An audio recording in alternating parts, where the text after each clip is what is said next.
ব্যস্ত শহরের সড়কে ছুটে চলেছে একটি মোটরসাইকেল। একই বাহনে যাত্রা করছেন দুজন মানুষ, কিন্তু তাদের নিরাপত্তার চিত্র যেন সম্পূর্ণ ভিন্ন। চালকের মাথায় থাকা হেলমেটটির দাম 4 থেকে 5,000 টাকা, আর যাত্রীর মাথায় থাকা হেলমেটটির দাম মাত্র 150 থেকে 200 টাকা। একদিকে মানসম্মত সুরক্ষা, অন্যদিকে নামমাত্র নিরাপত্তা।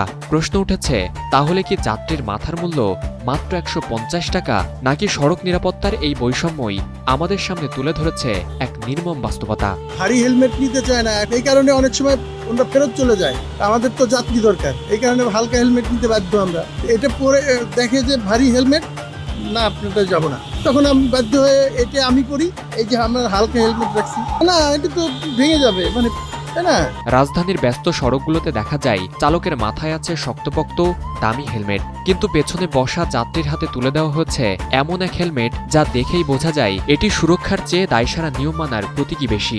প্রশ্নটা তাই শুধু আর হেলমেটের নয়, প্রশ্নটা জীবনের নিরাপত্তার মূল্য নিয়ে। এটা নিশ্চয়ই নিরাপদ না। বাইক রাইডার যারা তাদের পক্ষ থেকে আমাদেরকে দেওয়া হয়। এটা যেহেতু ঢাকা শহরের দূরপাল্লার কোনো নাই, তো তারপরও বাইক রাইডার যারা আছে তাদের একটু হেভি একটা ভালো হয়। ওই চালকরা ওইটা ওয়েট বেশি দেখি, এই জন্য নিম্নমানের হেলমেট দেওয়া হয়। ছোট ওয়েটগুলোও পরতে চায় না, আমরা বাধ্যতা পড়াই।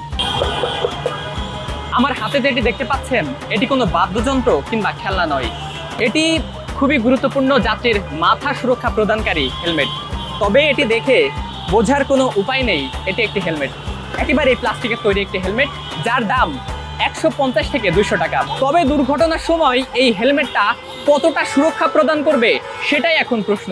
ক্রাঞ্চি রোলের ভিতর চকলেট ক্রিমের ফিলিংয়ে অল টাইম ক্রিম রোল, মুখে দিতেই স্পেশাল ইনসাইড। রাইড শেয়ারিং সেবায় প্রতিদিন হাজারো মানুষ মোটরসাইকেলে যাতায়াত করেন। নিরাপত্তার কথা বিবেচনা করে চালক ও যাত্রী উভয়ের জন্যই হেলমেট বাধ্যতামূলক, কিন্তু বাস্তবতা ভিন্ন চিত্র তুলে ধরে। অধিকাংশ রাইডার নিজের নিরাপত্তার জন্য 4 থেকে 5,000 টাকা মূল্যের মানসম্পন্ন হেলমেট ব্যবহার করে, অথচ যাত্রীর জন্য দেওয়া হয় মাত্র 150 থেকে 200 টাকা দামের হালকা ও নিম্নমানের হেলমেট।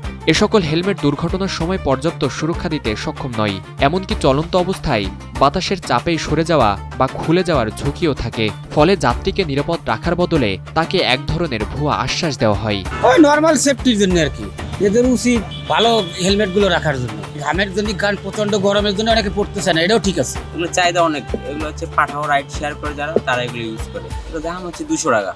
মানুষ মামলা খাওয়ার ভয়তে এগুলো করে ইউজ করে। আর যারা ভালো মানের নেয়, ভালো মানের আছে, এগুলো কম নেয়, শুধু এগুলো মামলা খাওয়ার ভয়তে নেয়। এ সকল নিম্নমানের হেলমেট জীবন বাঁচানোর পরিবর্তে কেবল নিয়ম মানার আনুষ্ঠানিকতায় পরিণত হয়েছে, আর সেই আনুষ্ঠানিকতার মূল্য অনেক সময় দিতে হয় জীবনের বিনিময়ে। যে চালক সে ভালো এই হেলমেটটা ব্যবহার করে, আর যে পিছনে যে যাত্রী আছে তারা লোক দেখানোর জন্য এই হেলমেটটা ব্যবহার করে। আসলে এই হেলমেটটা তেমন কোনো প্রোডাকশন এটা দেবে না। এই হেলমেটটা হালকা, একদম হালকা।